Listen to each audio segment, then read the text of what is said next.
আজকে এখানে বলবো যে কলিযুগে গুরু কর কোটি কোটি, শিষ্য না করো একটি। তার মানে হচ্ছে এই কলিযুগে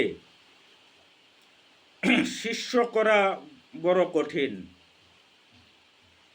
এই কলিযুগে সে বাম্মারই কথা মানতেছে না, যে গুরুর কথা কি মানবে। তার জন্য এই কলিযুগে শিষ্য করা বড় কঠিন।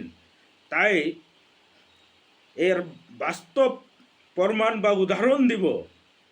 এই যে জয় পতাকা স্বামী গুরু মহারাজ এত দুঃখ কষ্ট ভোগ করতেছেন আমাদের মতো অজ্ঞান অধম শিষ্যর জন্য।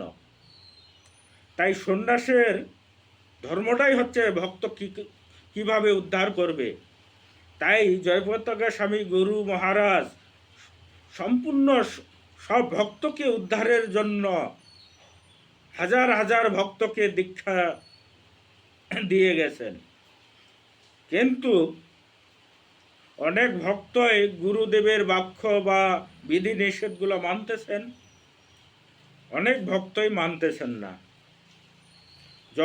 যেই ভক্ত মানবে না, পাপ করবে, সেই ভক্তর পাপ পুণ্য সম্পূর্ণ গুরুর উপরে পড়বে। তাই কলিযুগে গুরু করো কোটি কোটি, শিষ্য না করো একটি। তাই কলিযুগে শিষ্য করতে গেলে ভাবনা চিন্তা করেই করতে হবে।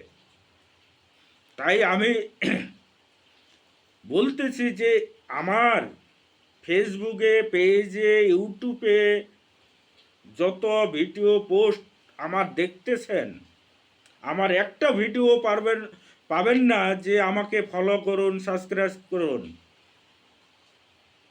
আমার ভিডিও পোস্ট সম্পূর্ণ শ্রীল স্বামী প্রভুপাদের গ্রন্থ থেকে। যে ভক্তকে ভালো লাগবে সে ভক্ত সাবস্ক্রাইব বা ফলো আমার পাশে থাকবে। আমি কাউকে বলবো না যে আমাকে ফলো করুন, আমার ইউটিউবে সাবস্ক্রাইব করুন। না, যার ভালো লাগবে সে আমার পাশে থাকবে। শ্রীল স্বামী প্রভুপাদ সব কিছু ত্যাগ করার পরে রূপ গোস্বামী সনাতন গোস্বামীর সমাধির পাশে 1-2 বৎসর না, 10 বৎসর ধরে এই গ্রন্থ পাঠ করে গ্রন্থ রচনা করেছেন, লিখে গেছেন। কিসের জন্য? আমাদের মতো অজ্ঞান অধম ভক্ত এই আত্মা উপলব্ধি করার জন্য উনি এই গ্রন্থগুলা লিখে গেছেন। এই কলির যে উদ্ধার করার জন্য। তাই বলবো যে শ্রীল স্বামী প্রভুপাদের এত গ্রন্থ লিখে গেছেন 10 বৎসর ধরে। তাই সব ভক্তকে বলবো যে শ্রীল স্বামী প্রভুপাদের গ্রন্থগুলা একটু হলেও পড়ুন। এই যে আত্মা আছে, আত্মাটাকে একটু উপলব্ধি করুন। কলিযুগে সহজ উপায়ে পঞ্চতত্ত্বরূপে ভগবান শ্রীকৃষ্ণ চৈতন্য প্রভু নিত্যানন্দ শ্রী অদ্বৈত গদাধর শ্রীবাসাদি জয়গুরু ভক্তবৃন্দ, এই যে পঞ্চতত্ত্বরূপে ভগবান চৈতন্য মহাপ্রভু কলিরূপে এসেছিলেন নাম বিলার জন্য।